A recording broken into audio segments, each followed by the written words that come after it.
Oremos juntos.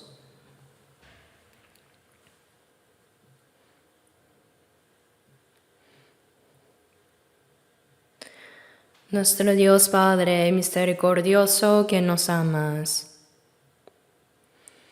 Entre tantas personas en este mundo, gracias por habernos llamado primero y por habernos salvado en estos últimos tiempos que tú has determinado.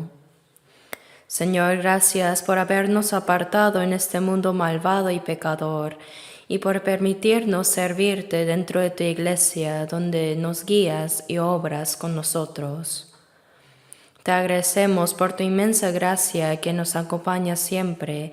Gracias por permitirnos vivir obedeciendo a tu palabra. Señor, también gracias porque en este momento los salvos por tu preciosa sangre estamos reunidos ante ti para aprender juntos tu palabra y tener comunión unos con otros. Cuida a cada uno de nosotros, sosténnos con tu mano misericordiosa y guíanos con tu gracia, tu palabra y el poder del Espíritu Santo, para que podamos ser levantados y edificados completamente.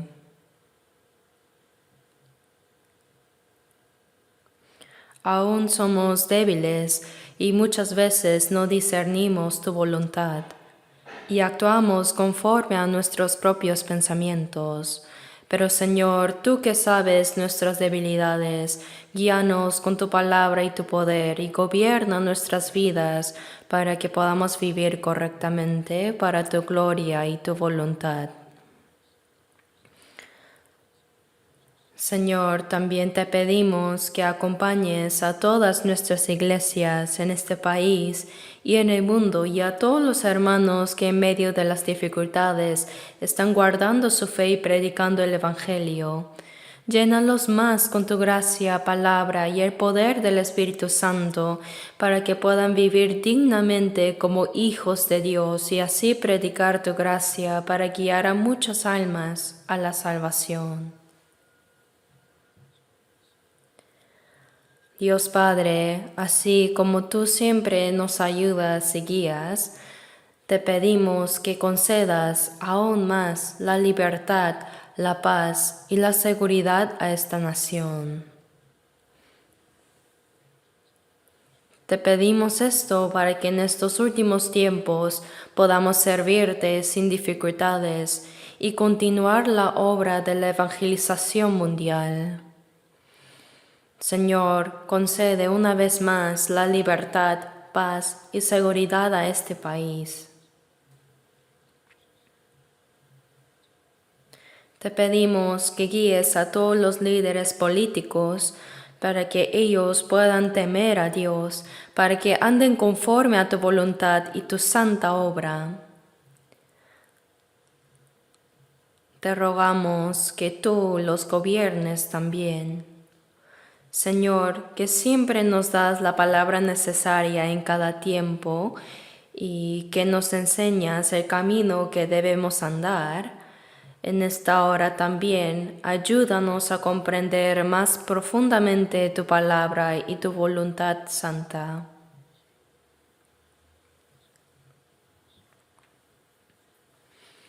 Ahora también te pedimos por los hermanos enfermos, por los hermanos con la fe débil y por todos aquellos que no han podido asistir el día de hoy.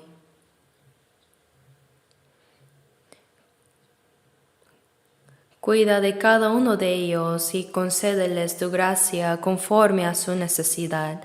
Hemos orado en el nombre de nuestro Señor Jesucristo. Amén.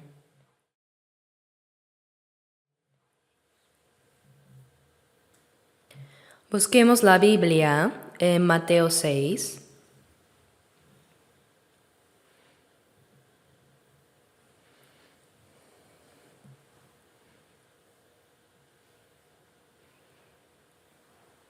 San Mateo 6, desde el versículo 9 hasta el 13. Mateo 6, versículos 9 al 13. Leamos juntos lentamente. Vosotros pues oraréis así: Padre nuestro que estás en los cielos, santificado sea tu nombre. Venga tu reino, hágase tu voluntad, como en el cielo, así también en la tierra. El pan nuestro de cada día, dánoslo hoy, y perdónanos nuestras deudas, como nosotros perdonamos a nuestros deudores. Y no nos metas en tentación, mas líbranos del mal, porque tuyo es el reino, y el poder, y la gloria, por todos los siglos. Amén. Hemos estado aprendiendo sobre la oración que el Señor nos enseñó y hoy es la 7ª vez. Todos los que van a la iglesia parecen conocer de memoria esta oración. Desde pequeño yo también la repetía cada domingo y miércoles. Por eso sí la memorizo bien. Pero no se trata de repetirla como un conjuro mágico. El Señor nos dijo que oremos así y no que simplemente la recitemos. Memorizarla también es importante, pero nuestra oración debe cambiarse conforme a las enseñanzas del Señor.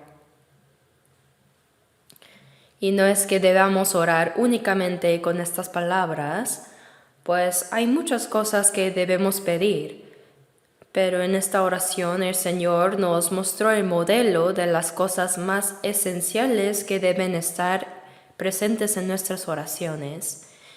Esta es la oración que todos debemos hacer. En el Salmo 17:1 dice: Oye, oh Jehová, una causa justa.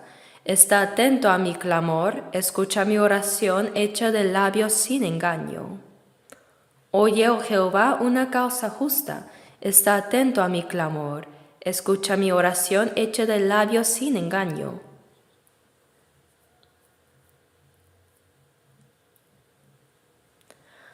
No podemos orar con hipocresía ni con palabras vacías delante de Dios. Esto es porque Él ya conoce nuestros corazones. Pero a veces, cuando veo, hay personas que oran con un discurso muy fluido. Parece que oran muy bien, pero no es así. Lo importante es orar con sinceridad, con una oración honesta que sale de lo más profundo del alma. Dios escucha este tipo de oración. Entonces, que Dios me escuche o no, voy a orar. No hay que hacer así. Porque ¿de qué serviría si Dios no nos esté escuchando? La palabra dice que Dios escucha nuestras oraciones. Algunas personas dicen: si tanta gente ora al mismo tiempo, ¿acaso Dios podrá escucharlas todas? ¿No estará abrumado? Pero Dios no es hombre como nosotros. En el Salmo 147:4 dice que Dios cuenta el número de las estrellas y a todas las llama por sus nombres. Nadie sabe cuántas estrellas hay, pero Dios las conoce desde el principio. Las cuenta y conoce a todas. No solo las cuenta, sino que a cada una le ha dado un nombre.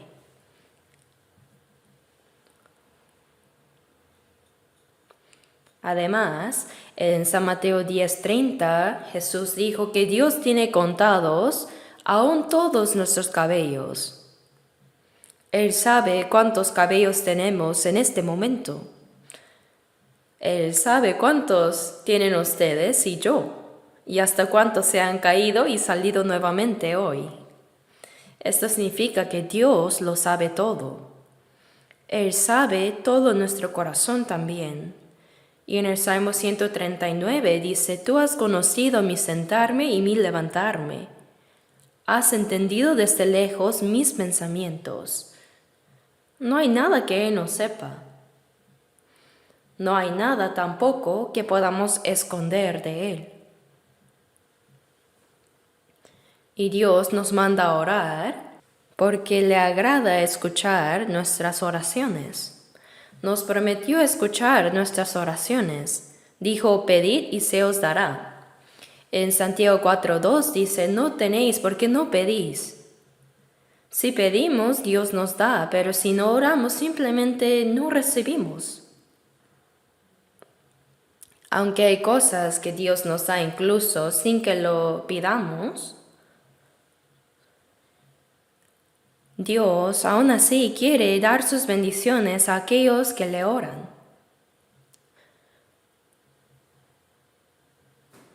Por eso la oración es esencial en nuestra vida cristiana. Si hay un matrimonio o si están los padres con sus hijos que pasan todo el día juntos sin hablarse, sería extraño, ¿no? La comunicación implica un intercambio de palabras y de corazones. Entre amigos, si alguien habla con falsedad o con hipocresía, esa relación se romperá cuando se descubra la mentira.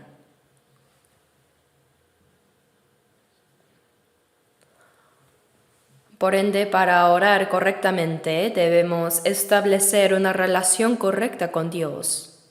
Si nuestra vida está alejada de Dios y llena de pecado, nuestras oraciones no serán escuchadas. Salmo 66 dice, si en mi corazón hubiese yo mirado a la iniquidad, el Señor no me habría escuchado. Por eso cuando oramos debemos examinarnos primero ante Dios, porque Él está mirando todo. Hay que reflexionar si he hecho algo mal ante Dios, si he sido deshonesto ante Él, si tengo pecados ocultos, hay que arrepentirse y confesarlos y pedirle perdón en nuestras oraciones. Tener una comunión constante con Dios, esa es la verdadera vida cristiana. Ir fielmente a la iglesia es importante, pero ¿qué significa la iglesia? La palabra iglesia en caracteres coreanos se compone de dos caracteres. Uno significa enseñar y el otro reunión. Nos reunimos en la iglesia para ser enseñados con la palabra de Dios. Aprendemos quién es Dios, qué gracia nos ha dado y cuál es su voluntad a través de la palabra. Aprendemos qué es la oración y cómo orar para que Él nos escuche. Para eso vamos a la iglesia, ¿verdad? Es correcto y debemos practicar esto en nuestra vida diaria. La Biblia dice que el que oye la palabra pero no la pone en práctica, se engaña a sí mismo. Por lo tanto, no debemos ser solo oyentes que se engañan, sino personas que la llevan a la acción. Además, la oración no se trata solo de orar y decir amén, sino que debemos vivir según lo que hemos orado ante Dios. Si oramos bien, sin embargo, nuestras acciones son contrarias a lo que hemos pedido en la oración, esa oración es una mentira. La oración no termina con un amén. Por ejemplo, cuando decimos, hágase tu voluntad en la tierra como en el cielo, debemos entender que la voluntad de Dios ya está decidida. Su plan ya está establecido y su voluntad se cumple en la tierra, pero ¿cómo? A través de la vida de los santos salvos, sus hijos. Así como la cabeza dirige y el cuerpo los ejecuta, el plan y la voluntad de Dios se cumplen a través de los santos salvos.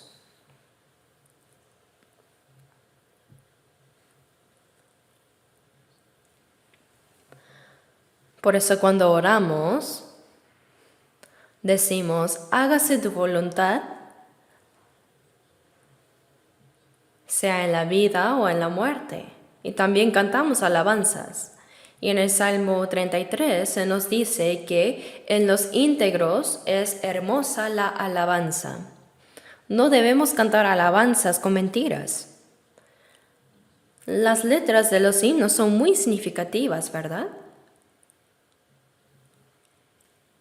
No son simplemente canciones mundanas, sino que han sido escritas por personas inspiradas. En cada himno podemos ver el nombre del autor y el compositor, aunque a veces una sola persona los escribe y compone. Generalmente las letras son expresiones poéticas de testimonios de fe de los cristianos renacidos. En los Salmos encontramos muchos de estos ejemplos, especialmente de David, que son confesiones de fe. Así los himnos contienen confesiones de fe, testimonios también, y enseñanzas sobre la vida cristiana y mucho más, ¿no? También hay alabanzas de oraciones, y por eso a veces los contenidos de los himnos son tan buenos como los sermones. Estas poesías fueron escritas y posteriormente alguien les añadió las notas para que pudieran ser cantadas, formando así los himnos hoy en día. Las letras de estos himnos reflejan la vida de los cristianos que en su sinceridad y en su fe han expresado lo que sintieron, reconocieron y decidieron hacer.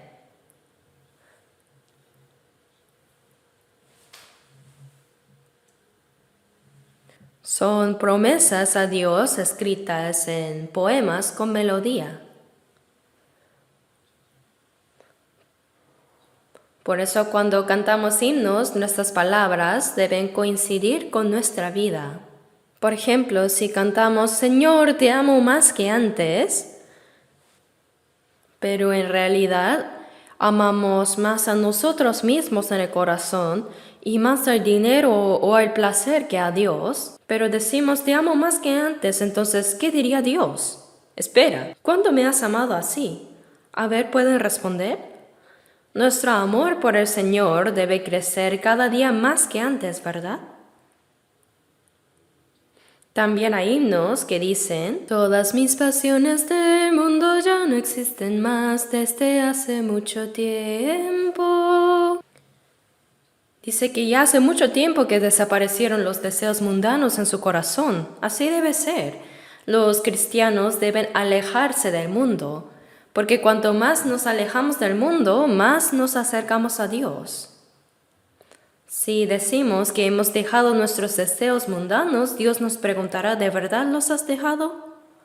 Teniendo la ambición del mundo lleno hasta la garganta, canta, todas mis pasiones del mundo ya no existen más. ¡Qué bien miente!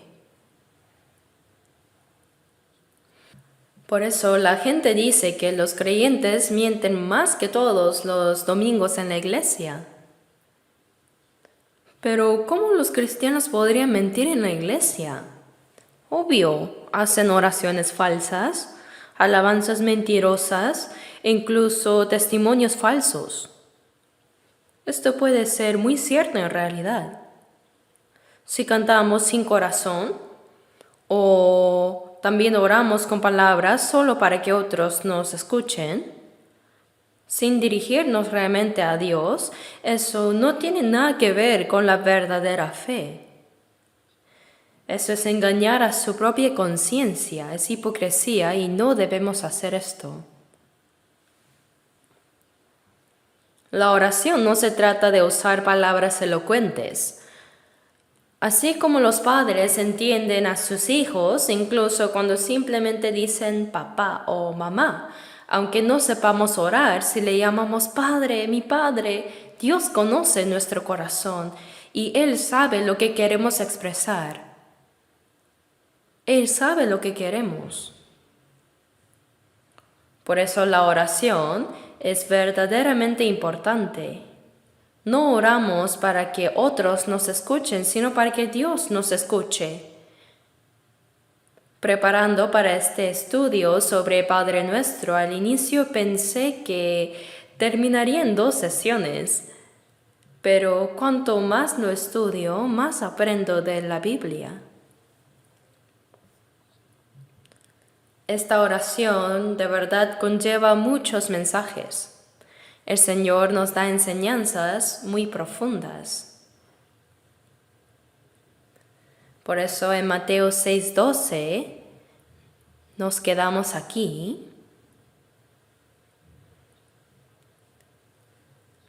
En Mateo 6:12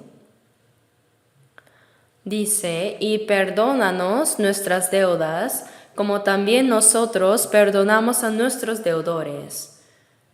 Aquí nos quedamos la vez pasada. Perdónanos nuestras deudas.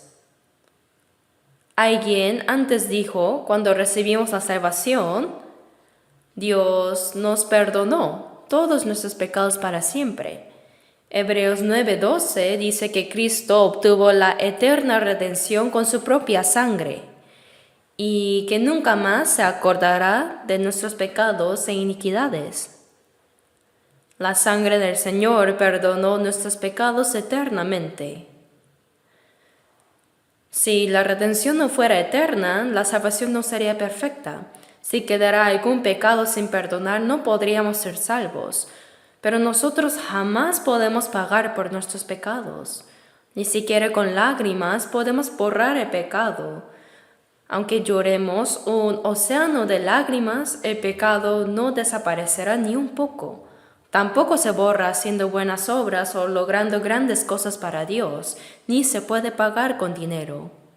Algunas personas creen que si tienen problemas con Dios, pueden solucionarlo ofrendando dinero o haciendo buenas obras, pero no es así. Dios no pasa por alto por esas cosas. La paga del pecado es muerte. Y no se trata de la muerte física, sino de lo que viene después. Hebreos 9:27 dice de la manera que está establecido para los hombres que mueran una sola vez y después de esto el juicio.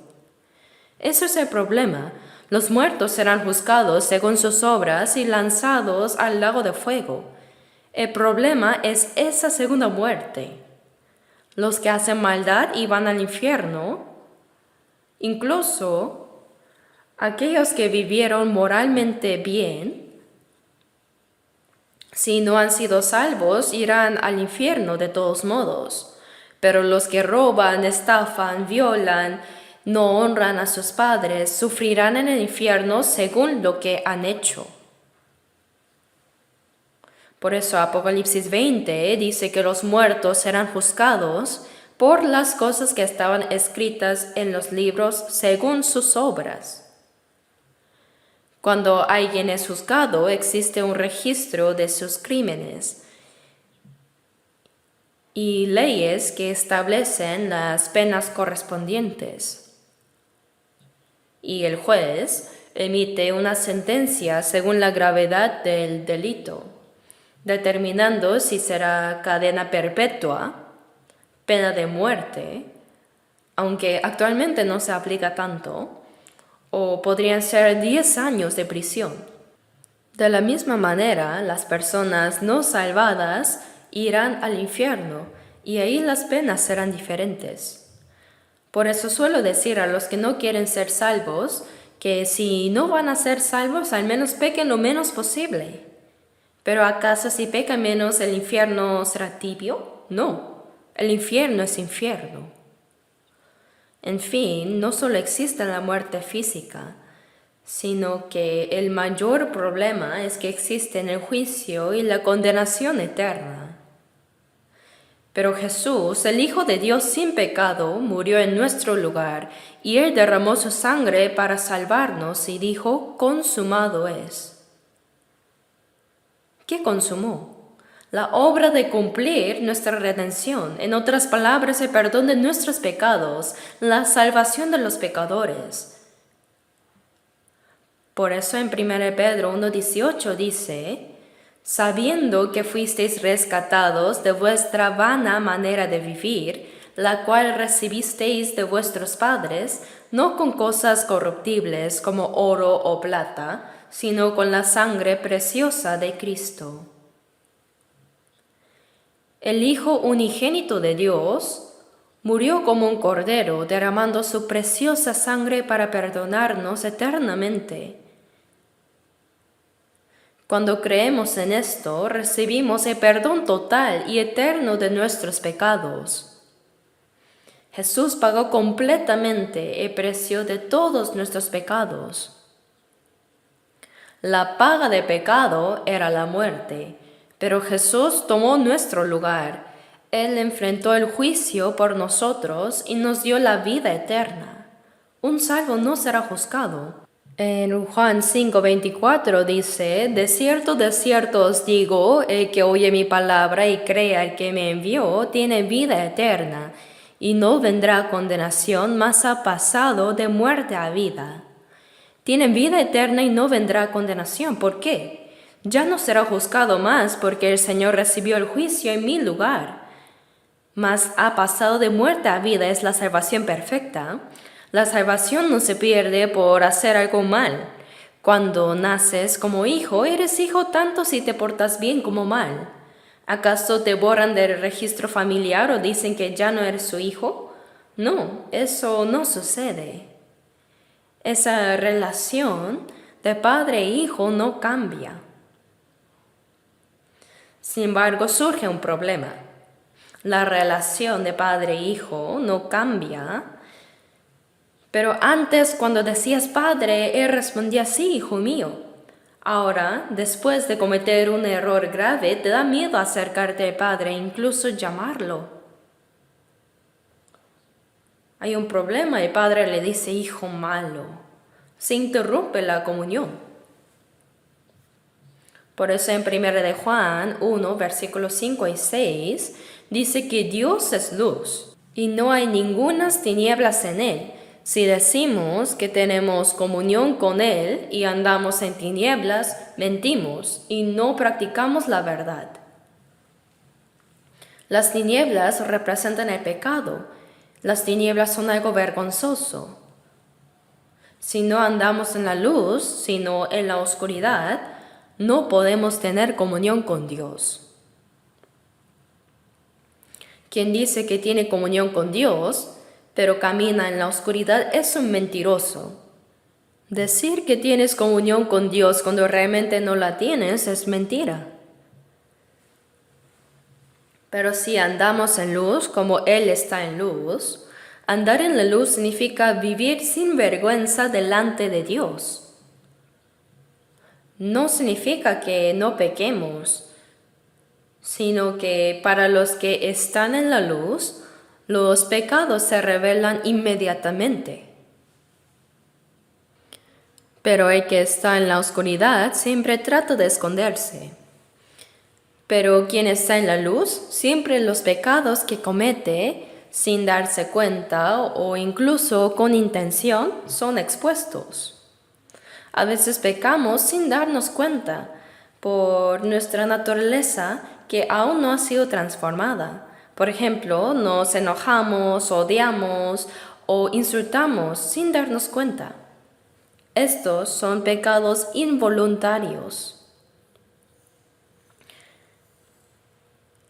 Por otro lado, también existen pecados intencionales y premeditados.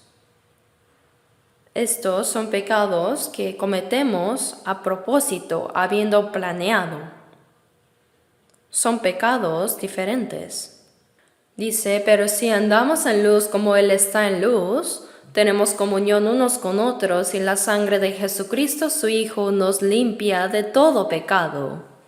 Pero, ¿por qué necesitamos ser limpiados si ya hemos sido perdonados? Como mencioné antes, esto se refiere a los pecados específicos que cometemos después de ser salvos. El precio del pecado ya ha sido pagado eternamente. Sin embargo, los pecados que cometemos en nuestra vida cotidiana después de ser salvos, en Juan 8:5 dice que los judíos trajeron a una mujer sorprendida en adulterio, diciendo: Moisés en la ley nos mandó apedrear a tales. ¿Tú qué dices? Estaban listos para golpearla con las piedras que tenían en las manos, esperando solo la palabra de Jesús para atacarla ya. Pero Jesús les dijo: el que de vosotros esté sin pecado sea el primero en arrojar la piedra contra ella. Y escribió en la tierra. Entonces uno por uno, desde los más ancianos hasta los más jóvenes, dejaron sus piedras y se fueron. ¿Por qué se fueron primero los ancianos? Porque a medida que uno vive más, peca más también. Todos se fueron, dejando sin fuerza sus piedras. Todo quedó en silencio. La mujer, temiendo ser apedreada, estaba así encogida. Jesús preguntó: Mujer, ¿ninguno te condenó? Ella abrió los ojos y vio que no había nadie. Nadie, Señor. Entonces Jesús le dijo: Ni yo te condeno. Él era el único con la autoridad para juzgarla, porque Él es Dios y no tiene pecado. Pero Jesús vino a perdonar los pecados, a salvar. Ni yo te condeno significa que yo tomaré tu castigo, moriré en tu lugar. Así que tú tienes que ser perdonada. Tú eres perdonada.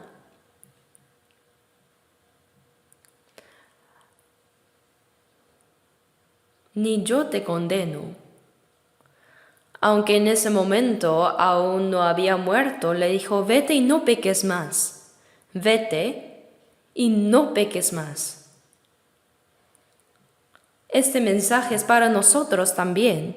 Jesús nos ha perdonado cualquier pecado que hayamos cometido.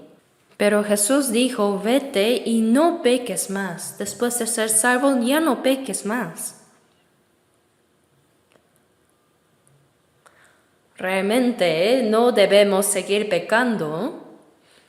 Y quisiéramos que nuestro corazón se volviera inmediatamente tan puro como Jesús y tan limpio como un ángel después de recibir la salvación. Pero como dice, engañoso es el corazón más que todas las cosas y perverso. Así seguimos teniendo la naturaleza pecaminosa heredada desde Adán. ¿Qué hacemos entonces? Nos vamos transformando poco a poco. Después de ser salvos, cambiamos mediante el Espíritu Santo y la palabra. Por eso en Juan 17:17 Jesús dijo: Padre, santifícalos en tu verdad, tu palabra es verdad. Ahora la persona salvada se santifica día a día mediante la verdad. Santificarse es volverse limpio. Y 1 de Juan 3, versículos 1 al 3, dice que cuando Jesús se manifieste, seremos semejantes a Él. Y todo aquel que tiene esta esperanza en Él, se purifica a sí mismo, así como Él es puro. Cuando Jesús venga, nuestros cuerpos también serán transformados en cuerpos gloriosos, santos y perfectos. Entonces, ¿qué debemos hacer nosotros como los que tienen la esperanza? Nuestros pensamientos y nuestra vida deben cambiar gradualmente para ser más puros. Por eso dice: se purifica a sí mismo así como Él es puro. ¿Y cómo nos purificamos? Santifícalos en tu verdad. Las palabras santo y puro tienen el mismo significado. Así que mediante la palabra y el Espíritu Santo, mientras escuchamos la palabra, oramos y obedecemos, vamos cambiando poco a poco. Un bebé recién nacido hace sus necesidades sin importarle lo que los demás piensen, ¿cierto? Si se enoja, hace berrinche. Si quiere llorar, llora. Hace lo que quiere. Pero a medida que crece,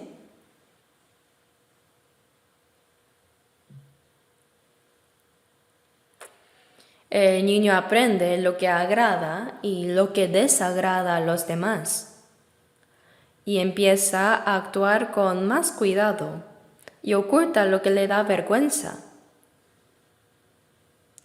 Un cachorro o un bebé comen cualquier cosa, pero cuando crecen aprenden a ser más selectivos, ¿verdad?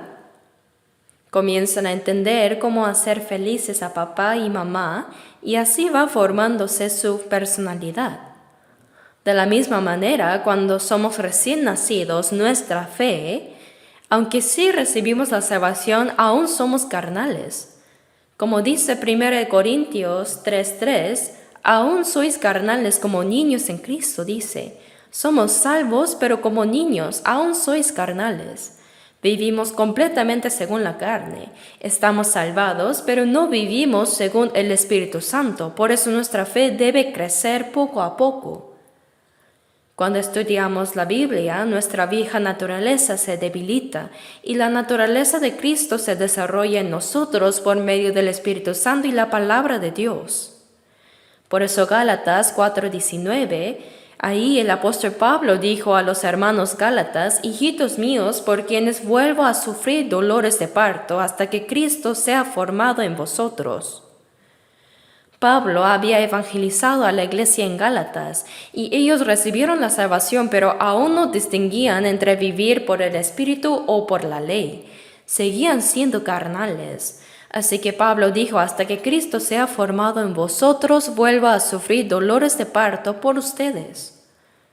Ya trabajó duramente para darles la salvación. Por ejemplo, una madre sufre enormes dolores al dar a luz y luego para criarlos sigue preocupándose toda la vida. De verdad, si llegas a tener hijos, te preocupas por ellos toda la vida.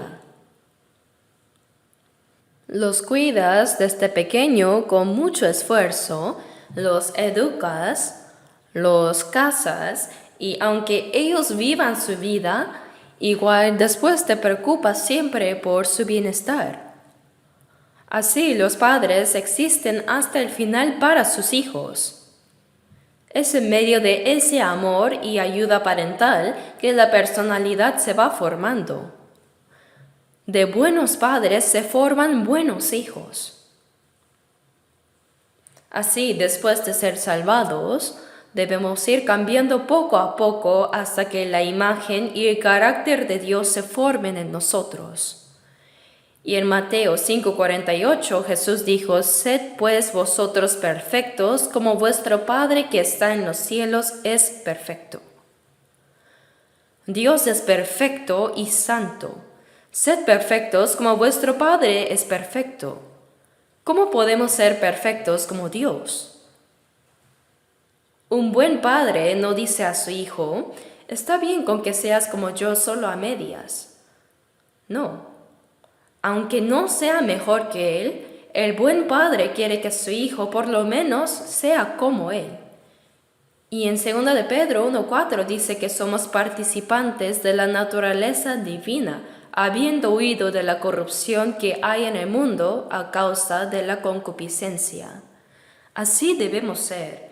Si después de 2, 3 o incluso 10 años de ser salvos, decimos que somos salvos, pero seguimos igual, al ver su carácter fuerte es igual que antes. Tiene la misma codicia, el mismo odio y los mismos celos que antes. Ay, ¿cuándo madurarán?, dirá el Señor. Debemos ir cambiando. Hay que ir madurando poco a poco. En Filipenses 3:21 dice que transformará el cuerpo de la humillación nuestra para que sea semejante al cuerpo de la gloria suya.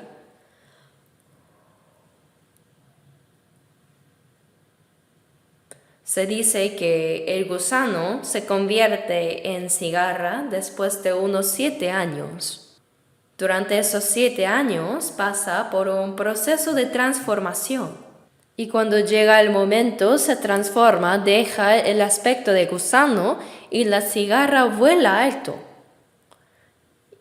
y canta en el árbol. Del mismo modo debemos transformarnos cada vez más. Si sentimos que no hemos cambiado, debemos orar más, leer más la Biblia y esforzarnos por obedecer y a cambiar.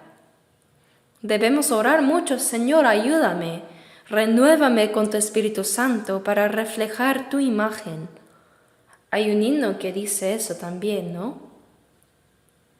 A medida que nuestra fe crece, podemos llegar también a vivir sin cometer pecados. Es verdad. ¿Acaso realmente tenemos que vivir pecando? Sí, podemos vivir sin pecar. Cuando alcanzamos cierto nivel de madurez en la fe, llegamos a tener la fuerza para vencer el pecado con la palabra y el Espíritu Santo. Dios nos ayudará a crecer. Debemos crecer. Pero si no crecemos por nuestra vieja naturaleza todavía no transformada, puede que sigamos pecando. Así que, como les mencioné, hay pecados que se cometen por inadvertencia y pecados que se cometen intencionalmente. Los pecados por inadvertencia involuntarios son un poco más leves. Oh, perdón, creo que hablé mal, me enojé sin razón. No tenía que odiar, pero lo hice. Ahora, de repente, siento un poco de codicia. Así, uno mismo se da cuenta de que su naturaleza aún no ha cambiado. Y es muy frustrante. Pero los pecados cometidos intencionalmente son aquellos en los que piensas y piensas. Son pecados completamente planeados. Mentir con intención. Planear, engañar a otros, robar y cometer adulterio también. Esos son pecados intencionales. Por el contrario, para los pecados por inadvertencia, como dice 1 de Juan 1:9, si confesamos nuestros pecados, Él es fiel y justo para perdonar nuestros pecados. Honestamente debes confesar a Dios, no debes esconder tus pecados. Proverbios 28:13 dice que encubre sus pecados no prosperará, mas el que los confiesa y se aparta alcanzará misericordia. Debes decir honestamente: Dios, me equivoqué, perdóname, no lo volveré a hacer. Entonces Él dirá: está bien, no lo vuelvas a hacer. Como dice 1 de Juan 1:9, si confesamos nuestros pecados, Él es fiel y justo para perdonar nuestros pecados.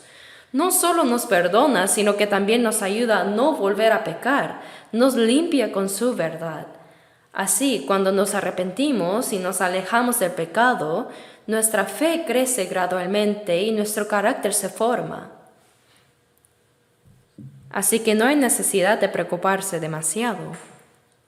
Como dice 1 de Juan 2:1, si alguno hubiere pecado, no hay que pecar, pero si alguno hubiere pecado, abogado tenemos para con el Padre, a Jesucristo el justo. Si un creyente peca, tiene un abogado ante Dios, alguien que lo defiende. Señor, no es que no tenga pecado, sino que sí tiene, pero solo esta vez por tal razón, él pecó inevitablemente. Así lo defiende para que sea perdonado. Como en un juicio donde pagas a un abogado costoso, los buenos abogados pueden hacer que lo imposible parezca posible. Pero Jesús no es así. Él aboga por nosotros ante Dios. Él es nuestro consolador, que preserva nuestra gracia. Él dice: Padre, Él es tu Hijo, rescatado por su sangre. Es débil todavía. Él es débil, por eso lo hizo. Perdónalo una vez, por favor. Así Él intercede, ora por nosotros. Como dice Hebreos 7:25, puede también salvar perpetuamente a los que por Él se acercan a Dios, viviendo siempre para interceder por ellos.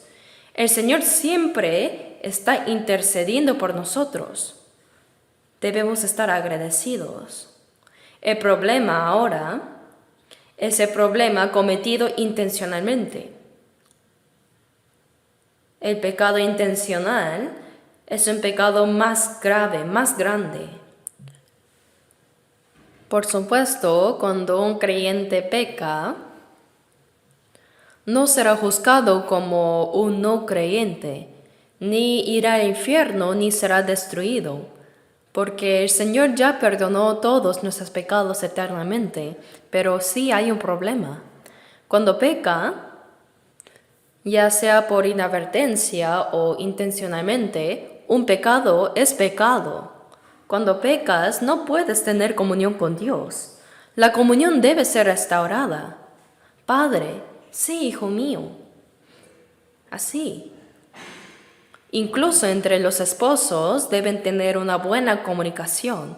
Si el esposo o la esposa hace algo mal, la comunicación se interrumpe. No se hablan. En casos extremos, no conversan durante todo un día o varios días. No hay comunión y no debe ser así. Hay que resolver este asunto rápidamente. Por eso cuando pecas, pierdes la comunión con Dios. No se olviden, es un gran problema.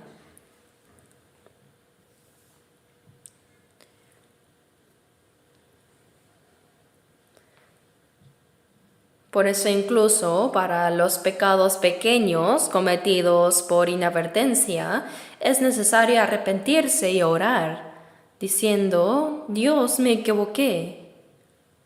Hay que confesar y arrepentirnos.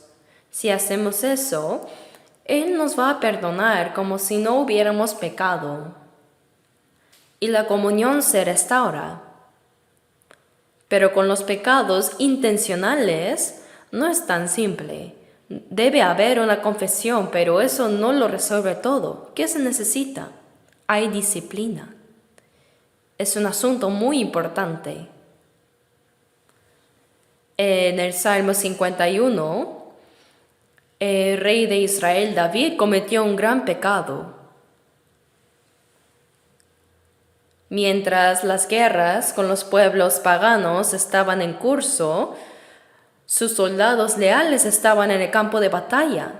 Quizás le dijeron, si pasa algo al rey en la batalla será muy peligroso. Nosotros iremos, por eso usted, por favor, rey, quédese en el palacio.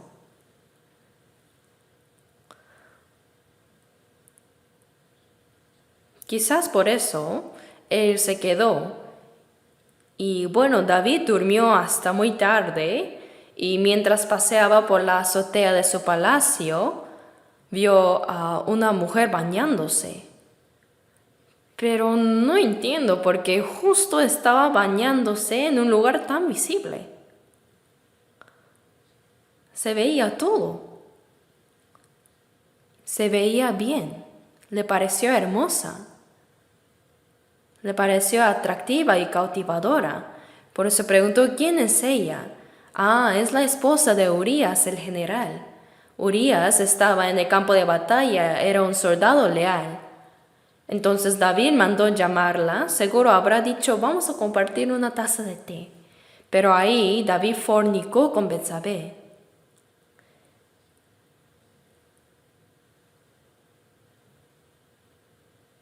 En aquellos tiempos, los reyes tomaban a las mujeres que les gustaban sin mucha oposición. Pero esto era un grave pecado de adulterio.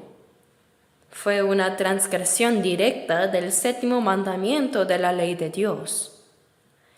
Sin embargo, parecía que todo terminaría ahí. Pero Betsabé envió un mensaje al rey diciendo, Rey, estoy embarazada. Esto es un gran problema. ¿Qué haría ahora David?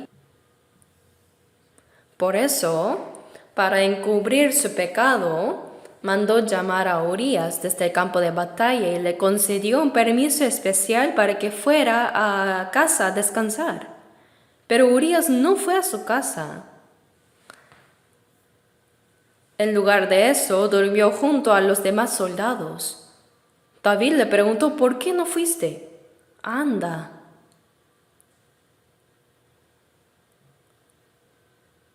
Pero Urías respondió: "Oh rey, ahora mis compañeros están en la batalla arriesgando sus vidas, pero ¿cómo podría ir a mi casa a comer, a beber y a acostarme con mi esposa?". Así no fue. Al día siguiente tampoco fue a casa. David intentó emborracharlo, pero aún así no fue. Urías era un hombre muy leal. Entonces, al ver que su plan había fallado, David ideó otro aún más terrible. Escribió una carta.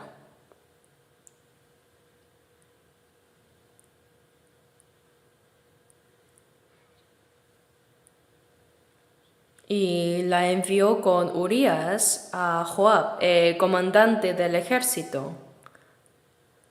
La carta decía: pongan a Urías en la primera línea de batalla, donde la lucha sea más feroz, y luego retírense de él para que sea herido y muera.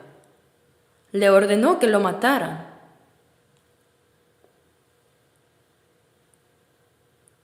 Por eso así lo hicieron. Al final Urías murió en combate. Lo mató. Para encubrir su adulterio, ahora había cometido asesinato. Violó también así el sexto mandamiento. Dos de los pecados más graves estaban ahora sobre él. Y bueno, pensó que todo su pecado estaba encubierto, pero llegó el profeta Natán. Le dijo: "Rey, no sabes lo que pasó". ¿Qué pasó? Había un hombre pobre en una ciudad, y el pobre solo tenía una oveja que había criado con amor. Comía de su mesa, bebía de su vaso y dormía en su regazo como una hija para él. Pero un día su vecino rico, con muchas ovejas y ganado, invitó a su amigo, pero en lugar de tomar una de sus muchas ovejas, le arrebató la única oveja pequeña al hombre pobre y la preparó para su huésped. Al oír esto, David se enfureció. ¡Qué hombre tan malvado! Él merece la muerte. Natán le respondió: tú eres aquel hombre. Dios te ha dado todo. ¿Qué te ha faltado? ¿Por qué tomaste a la esposa de Urías y por qué lo mataste?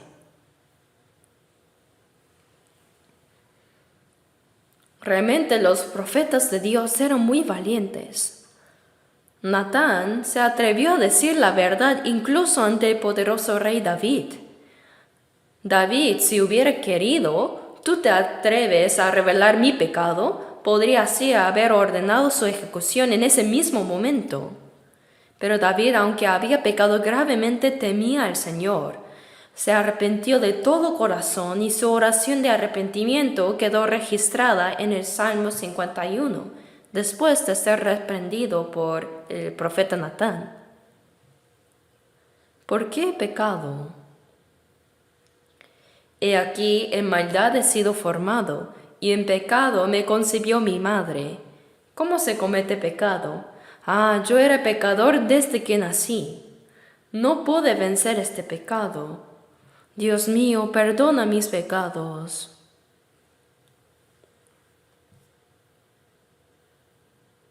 Clamó a Dios: crea en mí un corazón limpio, oh Dios, y renueva un espíritu recto dentro de mí. No me eches de delante de tu presencia, y no quites de mí tu Santo Espíritu. Vuélveme el gozo de tu salvación y sosténme con tu espíritu noble. La salvación no desaparece, pero el gozo sí se pierde. Una persona salva como David es un modelo de un cristiano renacido. Sin embargo, si pecamos, perdemos ese gozo. Vuélveme el gozo de tu salvación y no quites de mí tu Santo Espíritu. Significa que el Espíritu Santo sí permanece, pero ya no obra en nosotros, y Dios deja de ayudarnos. Vuélveme el gozo de tu salvación y espíritu noble me sustente. Cuando hay un espíritu generoso y gozo de salvación, en nosotros el Espíritu Santo obra y nos impulsa naturalmente a obedecer. También nos da la fuerza para vencer el pecado. El versículo 13 dice entonces, enseñaré a los transgresores tus caminos y los pecadores se convertirán a ti. Hermanos, cuando hay gozo de salvación y el Espíritu Santo está presente, al compartir la palabra del Señor, los pecadores se convertirán. No solo el que predica a las almas, sino también el que las guía debe ser usado por el Señor. Si esa persona tiene pecado, Dios ya no lo usará. Surgirán problemas incluso en la predicación. Dios dirá, ¿cómo te atreves tú a hablar de salvar a otros cuando tú mismo estás en pecado? Preocúpate por ti mismo. Ese es el problema. Crea en mí, oh Dios, un corazón limpio y renueva un espíritu recto dentro de mí. Vuélveme el gozo de tu salvación y espíritu noble me sustente. No me eches de delante de ti y no quites de mí tu Santo Espíritu. Entonces enseñaré a los transgresores tus caminos y los pecadores se convertirán a ti. David se arrepintió completamente, por eso Dios lo perdonó. Incluso si pecamos intencionalmente, si nos arrepentimos sinceramente, confesamos y nos apartamos del pecado, Dios nos perdonará. ¿Acaso iremos al infierno si no nos perdona? No, ciertamente seremos perdonados, pero no termina ahí, sino que hay disciplina. Abramos Hebreos 12. Hebreos capítulo 12.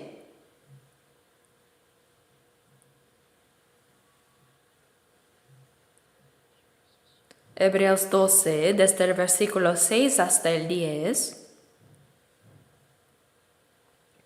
6 al 10, se los leo. Porque el Señor al que ama disciplina y azota a todo el que recibe por hijo. Si soportáis la disciplina, Dios os trata como a hijos.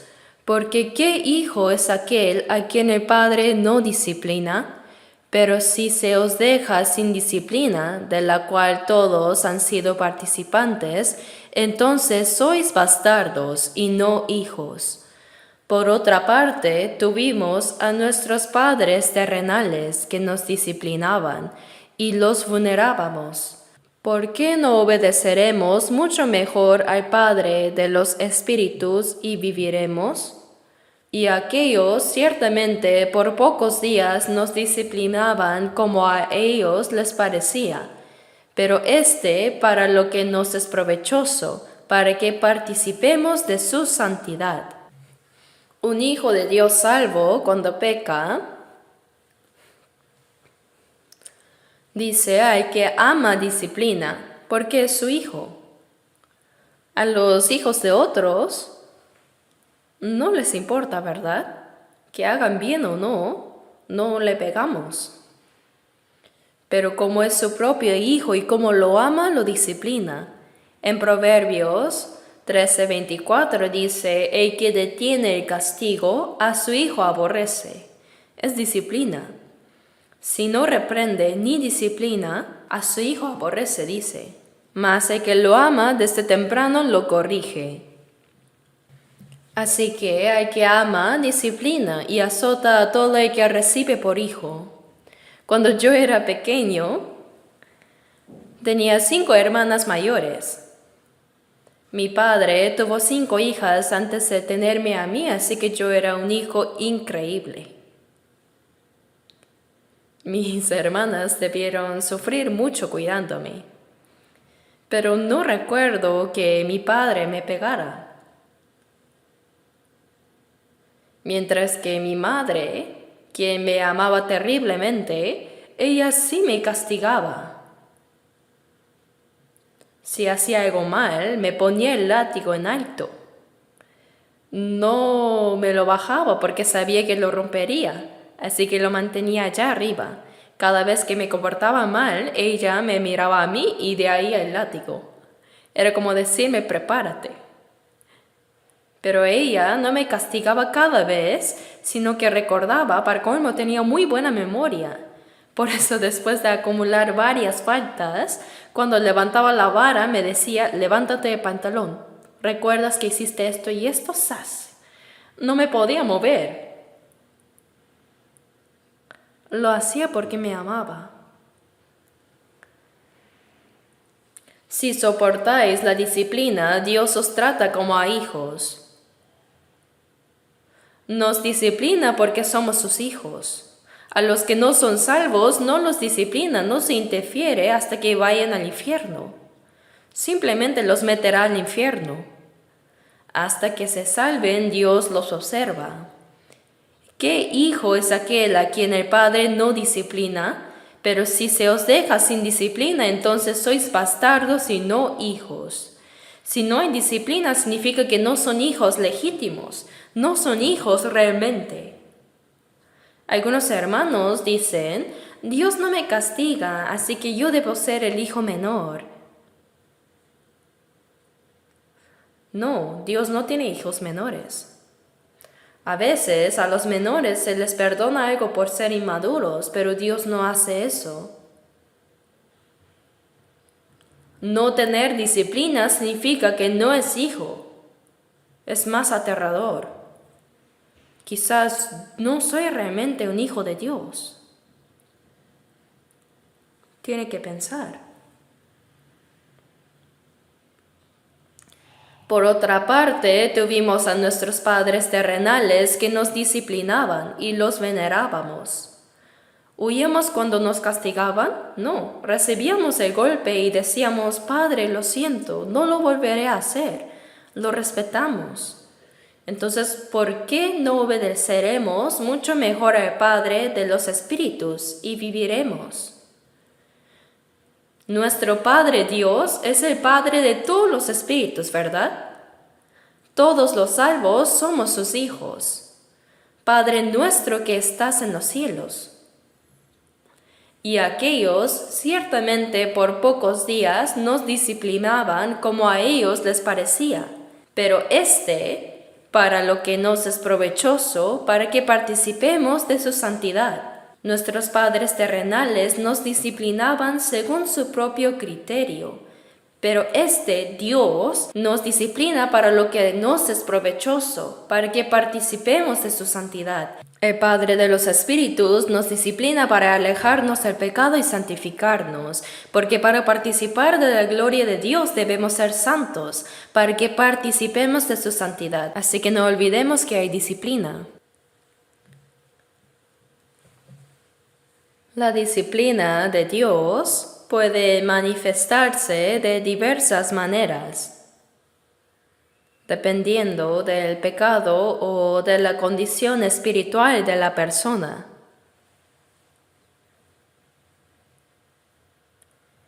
A veces, la disciplina afecta la salud. No quiero decir que toda enfermedad sea causada por el pecado, pero hay enfermedades que vienen como disciplina de Dios. Por ejemplo, David pecó y Dios quitó la vida a su hijo.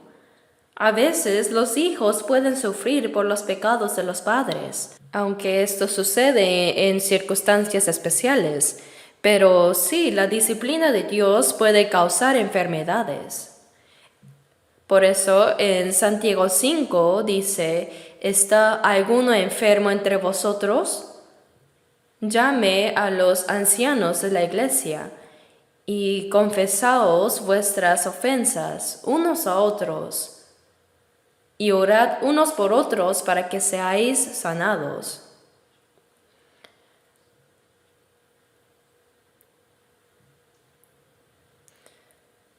Cuando nos enfermamos o enfrentamos dificultades, debemos reflexionar si hemos cometido algún error.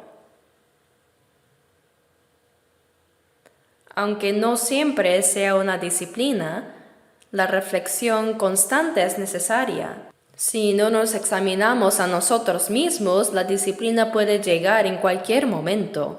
Algunos padres no castigan a sus hijos inmediatamente, sino que observan y acumulan las faltas antes de corregirlas. Mi madre era así. No me castigaba de inmediato, sino que esperaba recordando cada falta. Y cuando llegaba el momento, mi padre tenía una muy buena memoria, ya no tenía escapatoria. Si nos arrepentimos rápidamente, la disciplina de Dios puede ser más leve. Por eso es importante reflexionar continuamente sobre nuestra vida y corregirnos a tiempo lo más pronto posible. Así la disciplina puede ser más leve e incluso evitada. Santiago 5:15 dice: Confesaos vuestras ofensas unos a otros y orad unos por otros para que seáis sanados.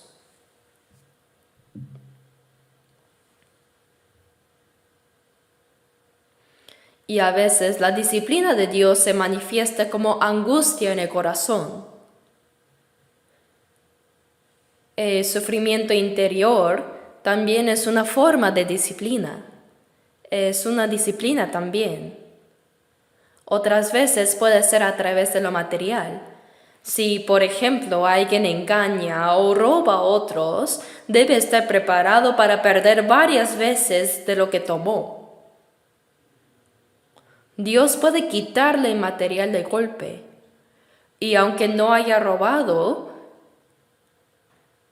si Dios le ha dado recursos, pero en lugar de usarlos correctamente los guarda de manera egoísta para sí mismo, Él puede quitárselo. La Biblia dice que Dios empobrece y Él enriquece. Cuando Dios nos da algo, observa cómo lo usamos. Si lo utilizamos valiosamente, nos dará aún más, es verdad.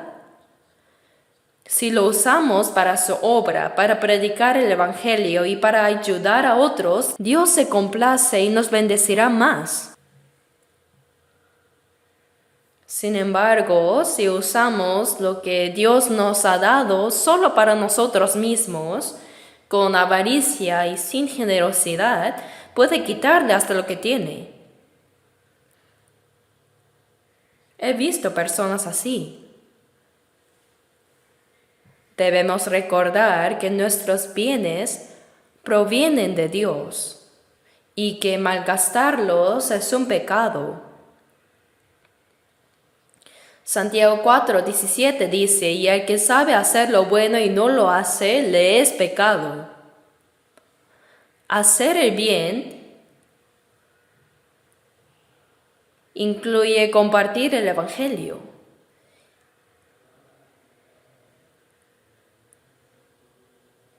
Y también los recursos materiales pueden usarse muy valiosamente para salvar las almas. Aquellos que comprenden esto invierten en el Evangelio antes que en sí mismos. De verdad, Dios no puede evitar bendecir a los que tienen este corazón.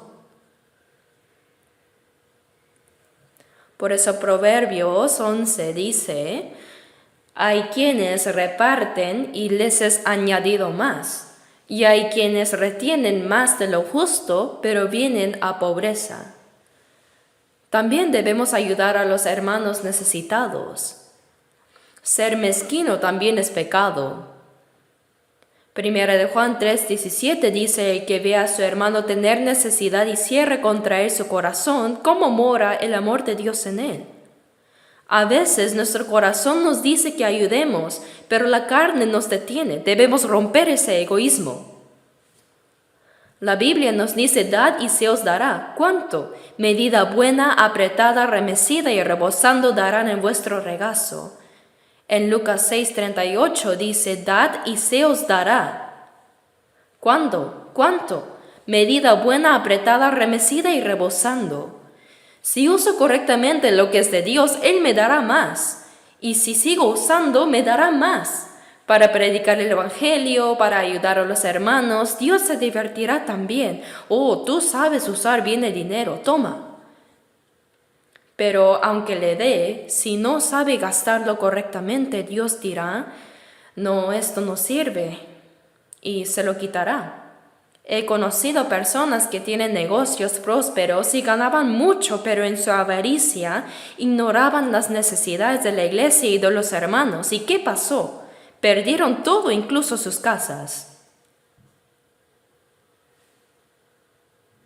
Debemos recordar que la disciplina de Dios existe. Si alguien ha causado daño a otros, debe prepararse para sufrir más pérdidas. Si Dios nos da algo y no sabemos usarlo bien, también nos lo puede quitar.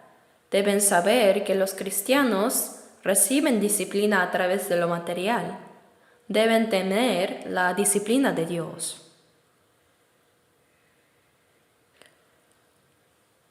Dios nos observa con sus ojos bien abiertos. Proverbios 16:22 dice: «Mas la erudición, la disciplina de los necios es necedad». Esta es una palabra muy especial. Deberían anotarla y reflexionar sobre ella después. Proverbios 16:22. ¿Qué significa ser necio? Aunque lean la Biblia, no la entienden. Dios tiene que dar la sabiduría, pero cegó sus ojos espirituales. Esto también es disciplina, ¿sí? Se vuelve completamente incapaz de comprender la palabra.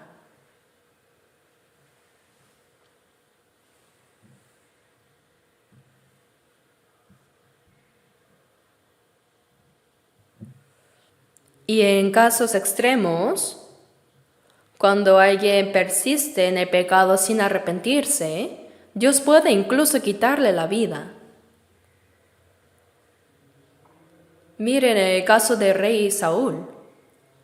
Al principio era humilde y Dios lo escogió como rey de Israel, pero con el tiempo su corazón se llenó de orgullo y desobediencia. Cuando Dios eligió a David como futuro rey, en lugar de humillarse y aceptar la voluntad de Dios, intentó matar a David. ¿Y qué pasó?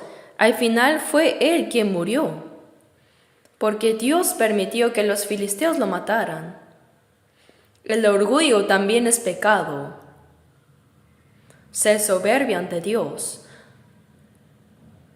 La mezquindad también es pecado. Romanos 14:23 dice: «Y todo lo que no proviene de fe es pecado». Dice que todo lo que hacemos sin fe es pecado. Proverbios 21:4 dice: «Altivez de ojos y orgullo de corazón y pensamiento de impíos son pecado». Todo lo que no se hace con fe es pecado. El pecado es abundante. Por eso los creyentes deben tener un corazón muy sensible. Debemos ser capaces de detectar incluso los pecados más pequeños. Antes de que Dios nos discipline, debemos examinarnos y resolverlo. No hay que ocultar el pecado como si fuera un tesoro valioso. No. Debemos encontrarlo y solucionarlo rápidamente. Si es así, Dios dirá: «Ah, qué sabio este hijo mío. Pensaba corregirlo, pero ahora retiraré mi disciplina». Ahora veamos en la Biblia 1 Corintios 5. 1 Corintios 5.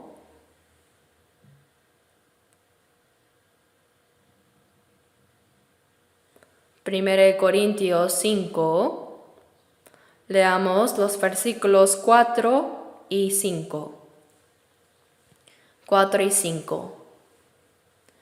En el nombre de nuestro Señor Jesucristo, reunidos vosotros y mi espíritu, con el poder de nuestro Señor Jesucristo, el tal sea entregado a Satanás para destrucción de la carne, a fin de que el espíritu sea salvo en el día del Señor Jesús.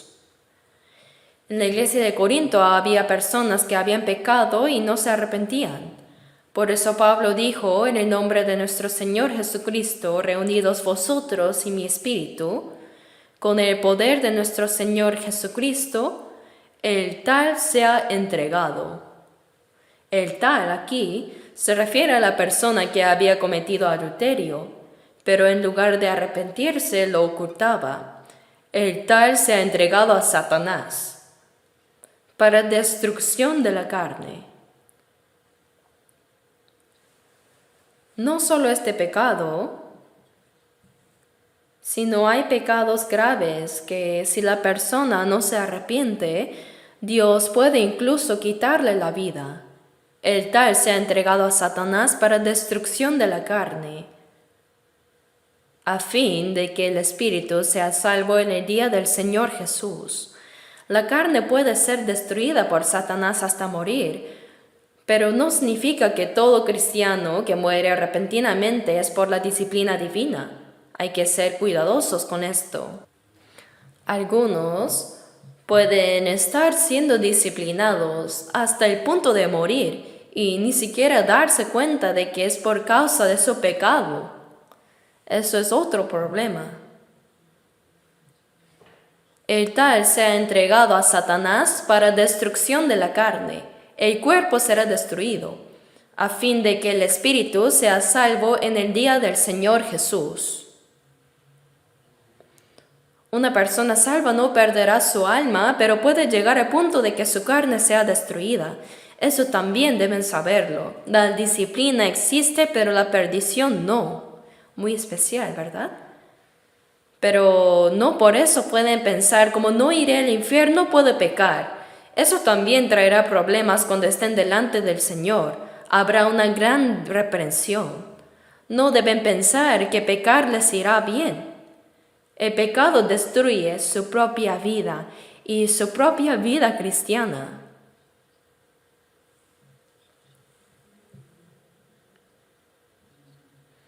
Veamos otro pasaje en la Biblia, Salmos 19. Salmos 19, versículos 12 y 13. Versículos 12 y 13.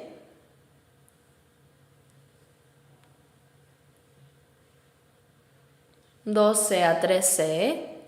Leamos juntos. ¿Quién podrá entender sus propios errores?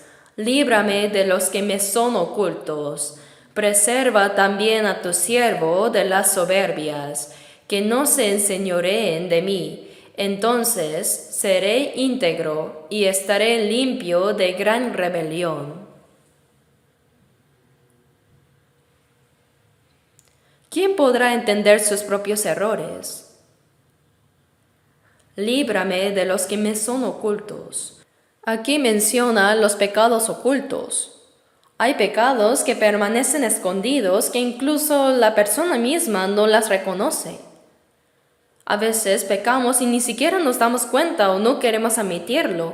Por eso dice aquí, ¿quién podrá entender sus propios errores? Líbrame de los que me son ocultos. Preserva también a tu siervo de las soberbias, que no se enseñoreen de mí. Aquí habla del pecado de la soberbia, la presunción, que es pecar a sabiendas. Son pecados que conllevan a una disciplina mayor. Que las soberbias no se enseñoreen de mí. Cuando una persona peca deliberadamente y no se arrepiente, el pecado empieza a dominar su vida y Dios aplica la disciplina.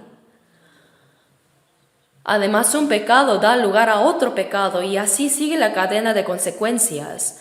Por eso debemos orar para que el pecado no nos domine. El pecado es más peligroso que el cáncer. Si lo tomamos a la ligera, terminará destruyéndonos. Preserva también a tu siervo de las soberbias, que no se enseñoreen de mí. Entonces seré íntegro y estaré limpio de gran rebelión. El pecado pequeño nos lleva a cometer pecados más grandes. Hazme quitar rápidamente esos pecados, entonces estaré limpio de gran rebelión. Por eso tenemos que dejar el pecado siempre lo más pronto posible.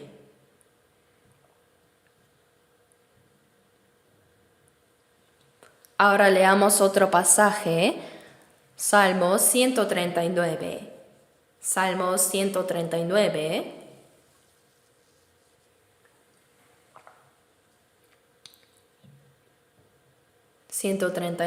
Versículo 23.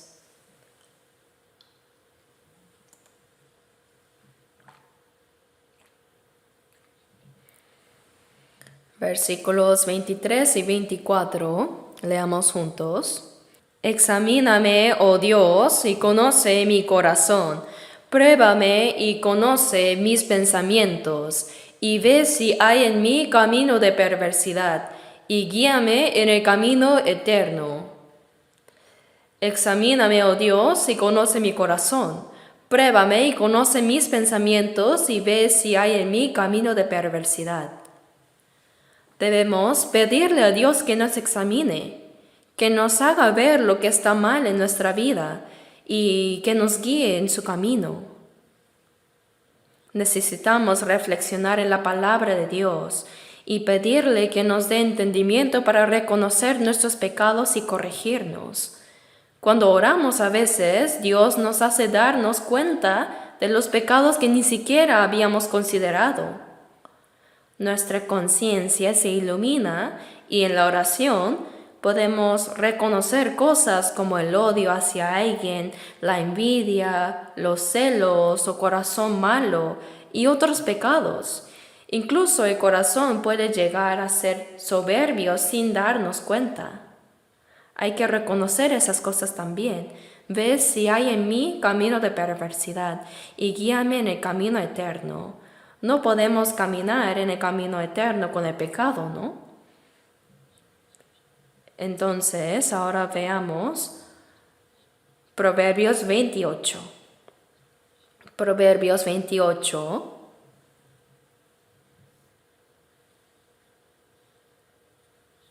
Capítulo 28, versículo 13. Versículo 13, leámoslo juntos.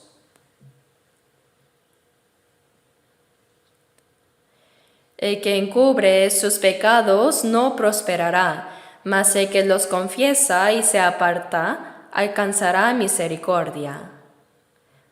El que encubre sus pecados no prosperará, mas el que los confiesa y se aparta alcanzará misericordia. Hay que confesar y abandonar el pecado. No deben disfrutar del pecado, no deben esconderlo. Si lo hacen, ese pecado los destruirá. El diablo usará ese pecado para que cometan más pecados. David intentó esconder su adulterio, cometiendo un pecado de asesinato, ¿verdad? ¿Saben cuánta disciplina recibió David en toda su vida? Aunque Dios no lo abandonó, lo disciplinó enormemente. Perdió el trono a manos de su hijo Absalón.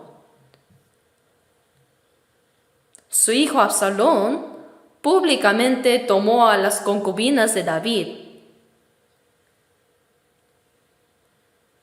delante de todo el pueblo en la cima del palacio. Los tomó públicamente. David fue perseguido y estuvo a punto de morir, pero él entendió que era disciplina. Aunque después él recuperó el trono, recibió una disciplina inmensa. No olviden que hay disciplina. No olviden que hay disciplina. Ahora, para terminar rápido, busquemos en San Mateo 6. Mateo 6, versículo 12. Versículo 12, veamos. Y perdónanos nuestras deudas, como también nosotros perdonamos a nuestros deudores. Es una palabra muy importante. Dice, perdónanos nuestras deudas como también nosotros perdonamos a nuestros deudores. Hermanos, ¿cuántos pecados nos ha perdonado Dios? Si vemos el Salmo 40, David dijo: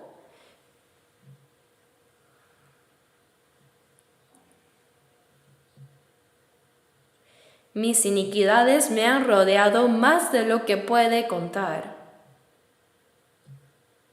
Si juntáramos todos nuestros pecados, serían más altos que una montaña. Pero Cristo murió en la cruz y derramó su sangre para perdonarnos eternamente. Dios prometió que nunca más recordaría nuestros pecados.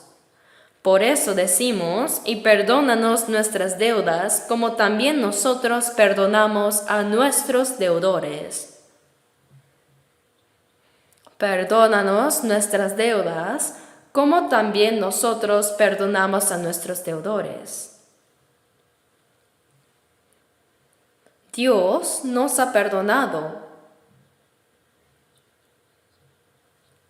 Por eso ahora nosotros también debemos perdonar a quienes nos han ofendido. Debemos hacer lo mismo. Si no perdonamos a otros, es un pecado ante Dios.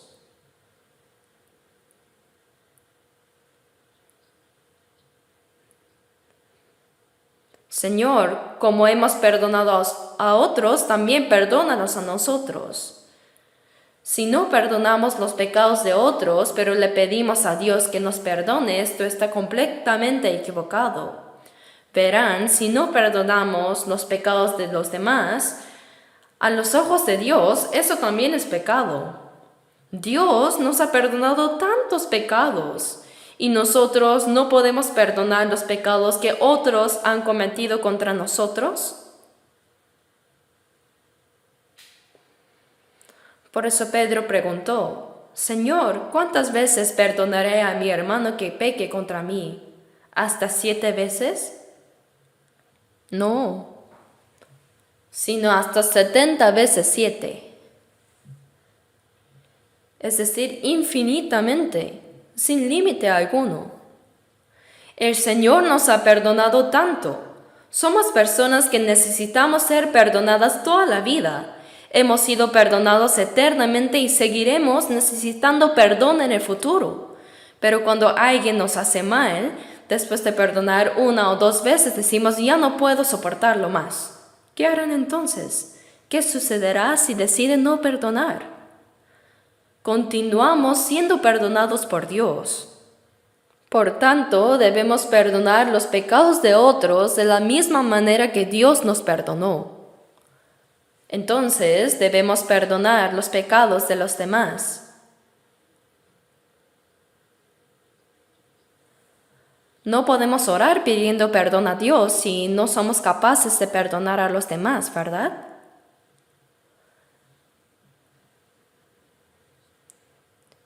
En Mateo 18,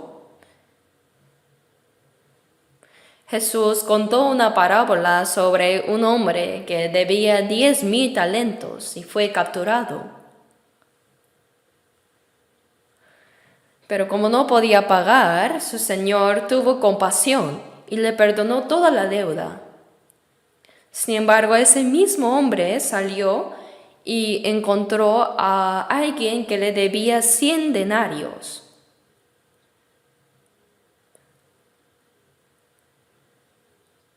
Como un denario es el jornal de un hombre, digamos que gana $100 al día, entonces 100 denarios son $10,000. Le dijo que le perdone y en lugar de mostrar misericordia, lo hizo encarcelar. Entonces un hombre que vio esto se lo comentó al rey. Rey, el que tú le perdonaste 10,000 talentos, encarceló al que le debía 100 denarios.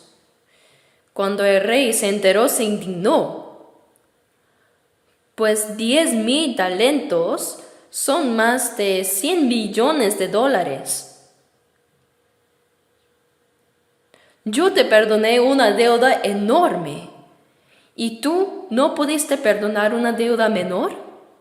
Y lo entregó a los carceleros hasta que pagara todo.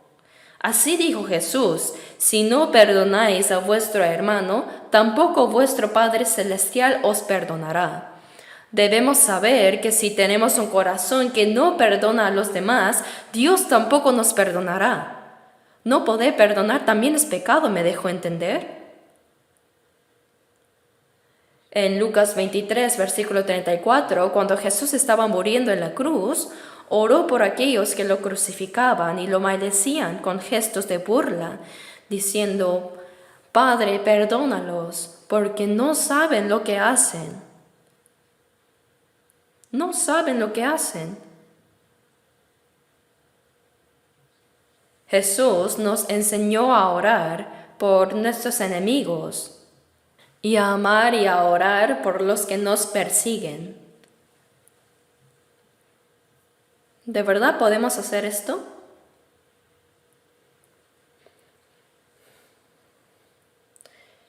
En Hechos 7, Esteban fue apedreado hasta la muerte por predicar la palabra de Dios. Su cabeza fue destrozada, su cuerpo se quebrantó y su sangre fluía mientras moría. ¿Qué dijo en ese momento? ¿Acaso pidió venganza a Dios? No. ¿Qué dijo? Sus últimas palabras fueron, Señor, no les tomes en cuenta este pecado. Su oración fue la misma que la de Jesús en la cruz. ¿Por qué? Porque Cristo habitaba en Esteban. A pesar de que lo estaban matando con piedras, oró por ellos. Señor, no les tomes en cuenta este pecado. Nosotros hemos recibido un gran perdón de Dios. Busquemos en Efesios 4, unos 2 versículos más. Efesios 4, versículo 32. Efesios 4, 32, leamos juntos. Antes, sed benignos unos con otros, misericordiosos, perdonándoos unos a otros, como Dios también os perdonó a vosotros en Cristo. Antes, sed benignos unos con otros, misericordiosos, perdonándonos unos a otros, como Dios también os perdonó a vosotros en Cristo. Dios nos perdonó en Cristo, nos perdonó para siempre. Así como Él nos perdonó, nosotros debemos ser benignos, misericordiosos y perdonarnos unos a otros, así como el Señor nos perdonó. También en Colosenses 3, versículo 13 dice, perdonándoos unos a otros, si alguno tuviere queja contra otro, de la manera que Cristo os perdonó, así también hacedlo vosotros. Yo jamás lo perdonaré. Si mantienen un corazón incapaz de perdonar, solo se están haciendo daño a sí mismos. Sepan que Dios no perdonará a esa persona. Si alguien ha cometido un error contra ti, ¿ya lo has perdonado? Perdonar es ya no recordar. Si aún dices tú me hiciste esto, no has perdonado todavía. El Señor dijo, nunca más me acordaré de sus pecados. Perdonar es olvidar. De lo contrario, estaría perjudicando a sí mismo. ¿Me dejo entender? Si Dios nos ha perdonado, nosotros también debemos perdonar y olvidar. Veamos en Proverbios 19. Proverbios 19, versículo 11. Versículo 11, leamos juntos.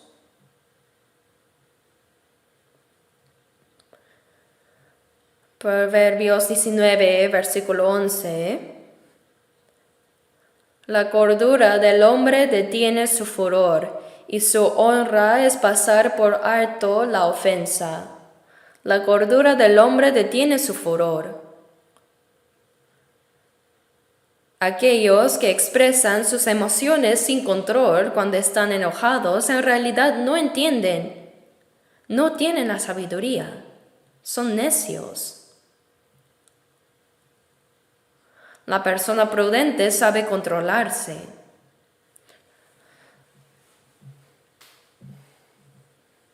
La cordura del hombre detiene su furor. Consiste en no mostrar sus emociones cada vez como quiera. Y su honra es pasar por alto la ofensa. Perdonar las faltas de los demás es nuestra honra, ¿sí? Así como Dios nos perdona, esa es su gloria. Y cuando nosotros perdonamos a otros, eso es nuestra gloria. No perdonar es ser mezquino. Tener un corazón tan estrecho y dice, nunca voy a perdonar. Entonces Dios también le dirá, si es así, yo tampoco te perdono. ¿Qué harías entonces? Somos personas que necesitamos seguir siendo perdonadas.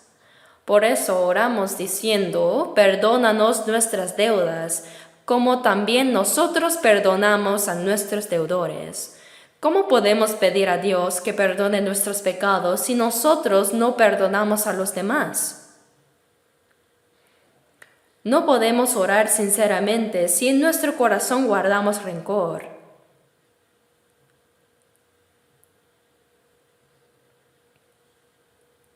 Por eso Jesús dijo, si no perdonáis a los hombres sus ofensas, tampoco vuestro Padre os perdonará vuestras ofensas. Así dijo.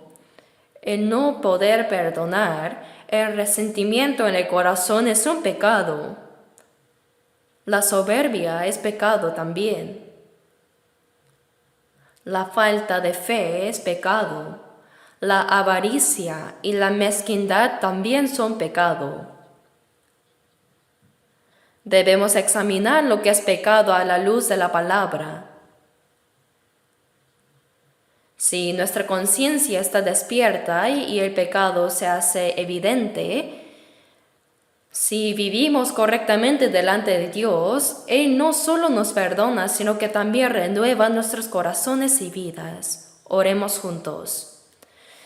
Padre Dios misericordioso, te damos gracias de todo corazón porque enviaste a tu Hijo a morir por nosotros. Éramos pecadores lejos de ti, pero con tu preciosa sangre en la cruz nos has perdonado eternamente. Ahora queremos vivir el resto de nuestras vidas conforme a tu voluntad y para tu gloria, tal como nos enseñaste en tu oración.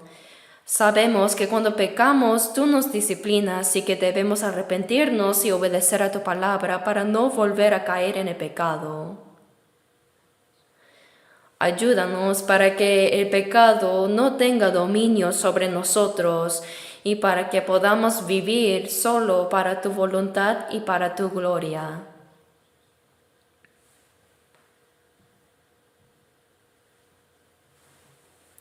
Deseamos que nuestras vidas sean gobernadas completamente por tu palabra y por el poder del Espíritu Santo. Si hay pecados ocultos en nuestro corazón y vida, haznos verlo a través de tu palabra y tu Espíritu. Purifícanos y santifícanos cada día para que podamos vivir como hijos tuyos de manera digna. Todo esto hemos orado en el nombre de nuestro Señor Jesús. Amén.